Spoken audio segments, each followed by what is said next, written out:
सुप्रभात बच्चों, कैसे हैं आप सब।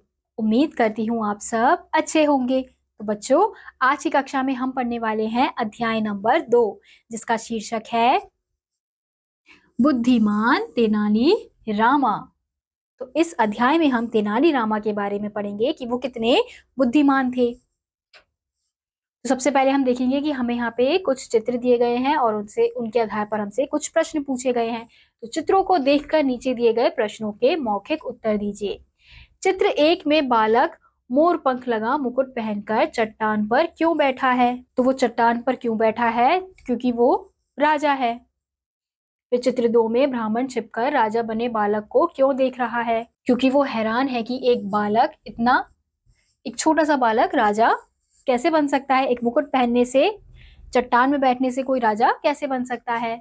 अब अगला प्रश्न है, ब्राह्मण ने बच्चे को महल के बारे में क्या कहा होगा? तो चित्र 3 में हम देख सकते हैं कि ब्राह्मण ने बच्चे को ये कहा होगा कि तुम एक दिन आगे चलकर इस महल के राजा बनोगे, यानी कि उसने भविष्यवाणी की। क्या आगे चलकर यह बालक राजा बना? तो चित्र 4 में हम देख सकते हैं कि हाँ, आगे चलकर जैसा उस ब्राह्मण ने कहा था वैसा ही वो बच्चा आगे चलकर राजा बना। तो बच्चों, चलिए अब हम कहानी की शुरुआत करते हैं। इस कहानी में हमें कुछ शब्द दिए गए हैं। वो शब्द हैं बुद्धिमानी, कृष्णदेव राय, भट्टाचार्य, प्रचलित, तेलुगु। तो हम देख सकते हैं इस चित्र में हमें एक दरबार दिखाया जा रहा है जिसमें एक राजा है, तेनालीरामा है और 2 सिपाही हैं। पहले राजा महाराजाओं के दरबार में ऐसे दरबारी भी होते थे जो अपनी चटपटी बातों और हाजिर जवाबी से लोगों का मनोरंजन किया करते थे। उन्हें विदूषक कहते थे। तेनालीरामा भी इसी प्रकार का एक विदूषक था। उसका असली नाम तो था रामा, पर वह तेनाली गांव का रहने वाला था, इसलिए उसे तेनाली रामा कहते थे। तो हम देख सकते हैं कि पहले के जो राजा महाराजा के दरबारों में क्या होता था कि कुछ व्यक्ति ऐसे होते थे जो अपनी हाजिर जवाबी चटपटी बातों से राजा महाराजाओं का दिल बहलाते थे। तो उन्हें क्या कहा जाता था? उन्हें उस समय में विदूषक कहा जाता था। तो तेनालीरामा उन्हीं विदूषक में से एक व्यक्ति था। तो तेनालीरामा का नाम तेनालीराम कैसे पड़ा? उसका असली नाम तो क्या था? रामा, लेकिन वो तेनाली गांव से था तो इसलिए उसे क्या कहा जाता था? तेनाली रामा। रामा बचपन से ही बहुत बुद्धिमान और पढ़ने लिखने में बहुत चतुर था। शब्दों का तो वह जादूगर था। वह विचित्र अर्थ निकालकर लोगों को चकित कर देता था। सब लोग उसकी बुद्धिमानी की प्रशंसा करते और कहते, रामा जरूर एक दिन बड़ा आदमी बनेगा। तो तेनालीरामा कैसा था? बचपन से ही बहुत बुद्धिमानी था, पढ़ने लिखने में बहुत चतुर था और लोग उसे क्या कहते थे? और शब्दों का जादूगर था। विचित्र अर्थ निकालकर लोगों का वह चकित कर देता था। तो उसकी बुद्धिमानी की सभी लोग बहुत प्रशंसा करते थे और क्या कहते थे कि वो जरूर एक दिन बड़ा आदमी बनेगा। उन दिनों विजयनगर के महाराज कृष्णदेव राय का बहुत नाम था। उनके दरबार में बड़े बड़े विद्वान थे। रामा ने महाराज कृष्णदेव राय के दरबार में जाने का निश्चय कर लिया। यद्यपि इतने बड़े राजा के दरबार में प्रवेश पाना हंसी खेल ना था, पर रामा अपने निश्चय पर अटल रहा। तो हम देखते हैं कि उन दिनों क्या था, विजयनगर में किसका नाम था? महाराज कृष्णदेव राय का बहुत नाम था। तो उनके दरबार में जाना बहुत ही बड़ी बात थी और बड़े बड़े विद्वान उनके दरबार में जाते थे। तो रामा ने क्या सोचा कि वह भी महाराज कृष्णदेव राय के दरबार में जाएगा और यह निश्चय लेना कोई हंसी का खेल नहीं था और वह अपने निश्चय को लेकर बहुत अटल था। एक कहावत है, जहां चाहा वहां रहा। उन्हीं दिनों कृष्णदेव राय के राजगुरु थट्टाचार्य तेनाली के पास ही एक गांव में छुट्टियां मनाने आए हुए थे। रामा उनके पास पहुंचा और अपनी इच्छा प्रकट की। थट्टाचार्य ने रामा की सहायता करने का वचन दिया। अब रामा गुरु के पास रहकर उनकी सेवा करने लगा। कुछ दिनों बाद थट्टाचार्य राजधानी लौट गए। तो हम देखते हैं कि अब जहाँ एक कहावत दी गई है हमें, जहाँ चाह यानी कि जो चाहते हो तो वहां पे राह भी अपने आप खुल जाती है। तो उन्हीं दिनों क्या होता था, कृष्णदेव राय के जो गुरु, राजगुरु थे थट्टाचार्य, वो कहाँ रहते थे, तेनाली गांव में ही रहते थे जहां रामा रहता था। तो थट्टाचार्य ने क्या कहा रामा से कि वह उनकी सहायता, यानी कि उनकी इच्छा पूरी करने के लिए उनकी सहायता करेंगे। और उनकी इच्छा क्या थी, राजा के दरबार में जाना। फिर रामा बहुत दिनों तक प्रतीक्षा करता रहा, पर थट्टाचार्य ने कोई संदेश नहीं भेजा। अब उसने स्वयं महाराज कृष्णदेव राय के दरबार में जाने का निश्चय कर लिया। सौभाग्य से उन्हीं दिनों महाराज ने कुछ विद्वानों के साथ एक सभा बुलवाई थी। रामा भी इस सभा में जा पहुंचा। सभा में बड़े बड़े विद्वान आए हुए थे। उनमें वाद विवाद हो रहा था।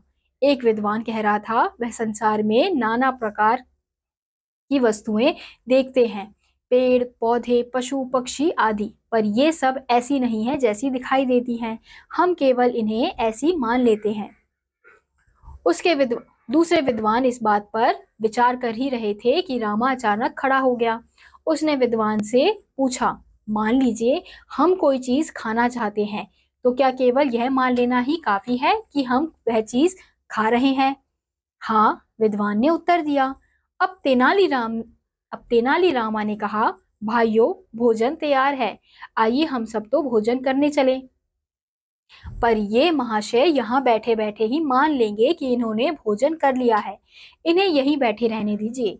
रामा का इतना कहना था कि सब लोग खिलखिलाकर हंस पड़े। महाराज उसकी हाजिर जवाब से इतने प्रसन्न हुए कि उन्होंने उसे अपने दरबार में विदूषक का स्थान दे दिया। अब रामा तेनाली रामा के नाम से प्रसिद्ध हो गया। एक दिन महाराज तेनालीरामा की किसी बात पर बहुत अप्रसन्न हो गए। उन्होंने क्रोधित होकर कहा, जाओ, कभी मुझे अपना मुंह ना दिखाना। अगले दिन तेनालीरामा अपने मुंह को एक नकली चेहरे से ढककर दरबार में आया। उसे देखकर सब लोग हंसने लगे। महाराज ने देखा तो वे बहुत क्रुद्ध हुए। उन्होंने सिपाहियों को आज्ञा दी, इसे ले जाओ और जेल में बंद कर दो। तेनालीरामा ने नम्रता से पूछा, महाराज, मेरा अपराध अपराध मैंने तुमसे कहा था कि कभी मुझे अपना मुंह ना दिखाना, फिर तुमने यहाँ आने का साहस कैसे किया? महाराज ने पूछा। फिर तेनालीरामा ने और नम्रता से कहा, अपराध क्षमा हो महाराज, मैंने तो आपकी आज्ञा का ही पालन किया है। मैं तो मुंह पर नकली चेहरा लगाकर इसलिए आया हूं ताकि आपको मेरा मुंह ना दिखाई दे। तेनालीरामा की बात सुनकर सब लोग हंस पड़े। महाराज का गुस्सा भी उतर गया। तेनालीरामा के विषय में कई कहानियां प्रचलित हैं। उनमें से एक यह भी है। महाराज कृष्णदेव राय समय समय पर प्रजा का हाल जानने के लिए राज्य के विभिन्न भागों में जाया करते थे। एक बार उन्होंने दरबारियों से कुछ दूर के इलाकों के विषय में पूछताछ की। दरबारी चाहते थे कि महाराज उन गांवों में जाएं जिनकी दशा अच्छी थी, या उनके अपने गांवों में जाएं। महाराज जाएंगे तो कुछ मदद अवश्य करेंगे, इससे उनके गांव के लोगों पर उनका रौब पड़ेगा। मंत्री ने कहा, महाराज आप मेरे गांव चलिए। सेनापति बोला, महाराज इस बार तो मेरे गांव पर ही कृपा करें, गांव के लोग दिन रात आपका गुणगान करते हैं। महाराज कुछ सोचने लगे कि किसके गांव की तरफ जाया जाए। तभी उन्होंने तेनालीरामा की ओर देखा।